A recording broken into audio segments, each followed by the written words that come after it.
Praise the Lord. ప్రభునామమునకు మహిమ కలుగును గాక. ప్రియమైన దేవుని పిల్లలారా, అందరూ బాగున్నారు కదూ? ప్రతిరోజు కూడా మనము అనుదిన ఆధ్యాత్మిక ఆహారం అనేటువంటి ఈ వాక్య సందేశాల ద్వారా మనం ఎంతో ఆనందిస్తున్నాం, బలపరచబడుతున్నామని నేను ఆశిస్తూ ఉన్నాను. ప్రతిరోజు ఈ రీతిగా వాక్యం మనతో మాట్లాడటం, వాక్యమైన దేవుడు మనల్ని దర్శించటం, ప్రతి విషయంలో కృప చూపి ఈ ఉదయకాల సమయంలోనే మనం ఎంతో ఆత్మీయ బలాన్ని పొందుకుంటున్నామని నేను విశ్వసిస్తూ ఉన్నాను. ప్రతిరోజు మాదిరిగానే ఈ రోజు కూడా మరొక వాక్య సందేశం ద్వారా నీతో మాట్లాడని నేను విశ్వసిస్తూ ఉన్నాను. ఈ రోజు మన అంశం ఏంటనగా ప్రభువులో ఆనందించుట. ప్రభువులో ఎలా ఆనందిస్తాం? ఇది కొంచెం కష్టమైన పనే కదా. ప్రభువులో ఆనందించటం ఎలా ఆనందిస్తాం? దేవుని యొక్క వాక్యంలో నుంచి ఒక మాట మనం చదువుకుందాం. నెహెమీయా గ్రంథము 8వ అధ్యాయము 10వ వాక్కులో చివరి లైన్ లో ఉన్నటువంటి ఆ మాటని మనం చదువుదాం. చూడండి, చదువుతున్నాను. యెహోవా యందు ఆనందించుట వలన మీరు బలమును పొందుదురు అని వాక్యం సెలవిస్తా ఉంది. యెహోవా యందు మనం ఆనందించాలి. చాలా మంది క్రైస్తవ బిడ్డలు, క్రీస్తును అనుసరించేవారు, క్రీస్తులో ఉన్నటువంటి వారు బిడ్డలు చేసే పని ఏంటో తెలుసా? యెహోవా యందు, దేవుని యందు ఆనందించరు. లోకములో ఆనందాన్ని కోరుకుంటారు, స్నేహితులతో ఆనందాన్ని కోరుకుంటారు, బంధువులతో ఆనందాన్ని కోరుకుంటారు. ఇవన్నీ శాశ్వతము కాదని వాక్యము సెలవిస్తా ఉంది. నెహెమీయా గ్రంథకర్తలో రాయబడిన మాట, యెహోవా యందు ఆనందించుట వలన మీరు బలాన్ని పొందుకుంటారు అని వాక్యము సెలవిస్తుంది.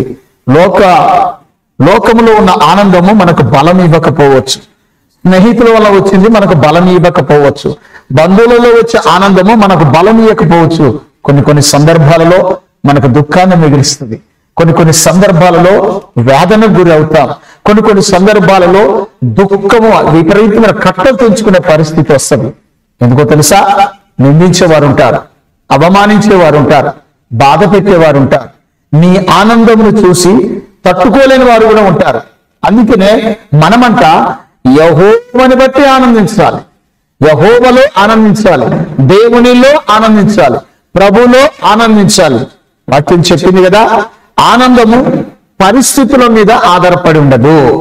నీకొచ్చే ఆనందము పరిస్థితులను బట్టి రాకూడదు. అది ప్రభు వలన వచ్చిన ఆనందమై ఉండాలి, ప్రభు నీకు ఇచ్చిన ఆనందమై ఉండాలి. ప్రభు నిన్ను ప్రేమిస్తున్నటువంటి ఆనందం నువ్వు ఎలా ఉండాలో తెలుసా? ప్రభు నన్ను ప్రేమిస్తున్నాడు, ప్రభు నాతో ఉన్నాడు, ప్రభు నాలో ఉన్నాడు, ప్రభు నన్ను విడిచిపెట్టలేదు, ఆయన విడవక ఎడబాయక నాతోనే ఉన్నాడని ఎప్పుడైతే నువ్వు ఆనందంతో ఉంటావో అప్పుడు ప్రభు ఘనపరచబడును గాక. ఆమేన్. క్రీస్తునందు ప్రియ దైవ జనాంగమా, ఎర్లీ మార్నింగ్ లో మీరు వాక్యం వింటున్నారు కదా. విన్న వాక్యాలను బట్టి మీరు ఎంతగా బలపరచబడుతున్నారు? ఈ రోజు ఈ వాక్యం ద్వారా మీరు బలపరచబడాలనే నేను ఆశిస్తూ ఉన్నాను. యెహోవాలో, దేవునిలో, ప్రభువులో ఆనందం. చూడండి, ఒక మాట నేను మీతో మాట్లాడాలని ఆశపడుతూ ఉన్నాను. పౌలు శీలలు, బైబిల్లో ఉన్నటువంటి మాట. పౌలు శీలలు జైల్లో ఉన్నారు.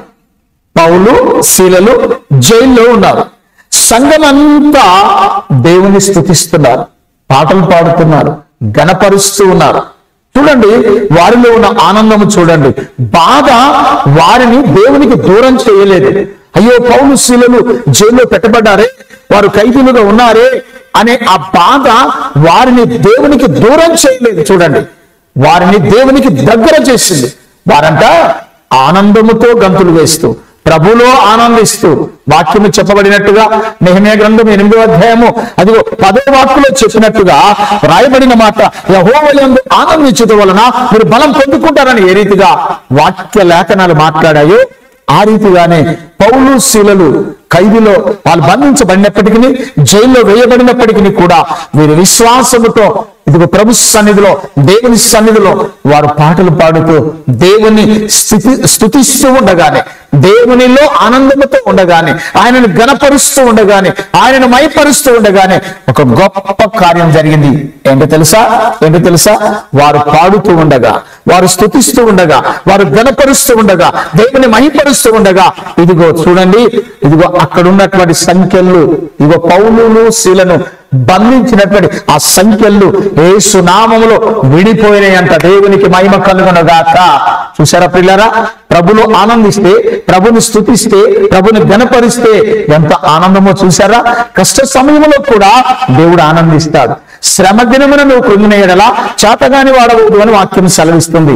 ఎందుకు అలా ఉండాలి? మనం శ్రమ వచ్చినప్పుడు, కష్టం వచ్చినప్పుడు, నష్టం వచ్చినప్పుడు మనము దేవునితో ఉంటే, దేవునిలో ఉండగలిగితే, దేవుని యందు విశ్వాసంతో మనం ముందు కొనసాగగలిగితే ప్రభు మనల్ని ఇంకా ఉన్నతమైన స్థితిలో నిలబెట్టడా? ఇదిగో పౌలు శీలులు ఖైదీగా వాళ్ళు జైల్లో ఉన్నప్పుడు సంఘం అదే చేసింది. వారు బాధపడలేదు, వేదన చెందలేదు. వారి బాధనంతా, వారి కష్టాన్నంతా, వారికి ఉన్నటువంటి వేదనంతా ఇదిగో ప్రభుతో చెప్పుకున్నారు. ప్రభులో ఆనందించారు, ప్రభుని స్తుతించారు, ప్రభుని ఘనపరిచారు. దేవా నువ్వు మాత్రమే చేయగలవని ఎప్పుడైతే వారు అడగగలిగారో, ఇదిగో వారికి ఉన్న బంధకాలు, వారికి ఉన్నటువంటి సంఖ్యలు అన్ని విడిపోయినట్టుగా మనం బైబిల్లో చూడగలం. ప్రియ దేవుని పిల్లలారా, ఎందుకు మరి ఆలస్యం? నీవు కూడా ప్రభులో ఎందుకో ఆనందించకూడదు? నీ బాధను బట్టి, నీకున్న శ్రమను బట్టి, నీకున్నటువంటి పరిస్థితులను బట్టి, ఒకవేళ నువ్వు ఇప్పటి వరకు కృంగిపోయిన స్థితిలో ఉన్నావేమో, ఈరోజు నా దేవుని వాక్యం నిన్ను దర్శిస్తే, ఈ ఉదయకాల సమయంలో ఈ అనుదిన ఆధ్యాత్మిక ఆహారం అనేటువంటి వాక్య సందేశాల ద్వారా ఒకవేళ నీ హృదయం కదిలించబడితే, ఇదిగో నీ హృదయంలో ఇదిగో ఈ తపన ఉంటే, నా దేవుళ్ళు నేను ఎందుకు ఆనందించకూడదు?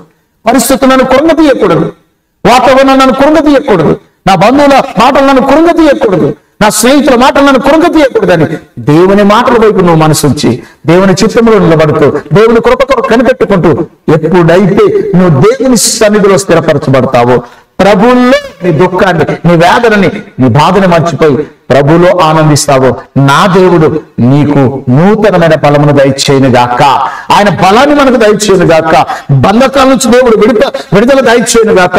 పౌలు శీలుల యొక్క బంధకాలు ఎలాగ విడిపోయినాయో, సంఖ్యలు ఎలాగ విడిపించబడ్డాయో, ఆ రీతిగానే ఒకవేళ సాతాను నిన్ను కట్టిపడేసిన ఆ సంఖ్యలు, అప్పులనే సమస్యలు సంఖ్యలు కావచ్చు, బాధలనే సంఖ్యలు కావచ్చు, ఇరుకులనే సంఖ్యలు కావచ్చు, వీటన్నిటిలో నుండి ప్రభువులో నువ్వు ఆనందిస్తుండగానే అవన్నీ యేసు నామములో ఆ సంఖ్యలు విడిపోయి అప్పుల బాధ నుంచి విడుదల పొందుకొని శాంతి సమాధానాలతో నా ప్రభు నిన్ను, నీ కుటుంబాన్ని వర్ధిల్లింపచేయును గాక.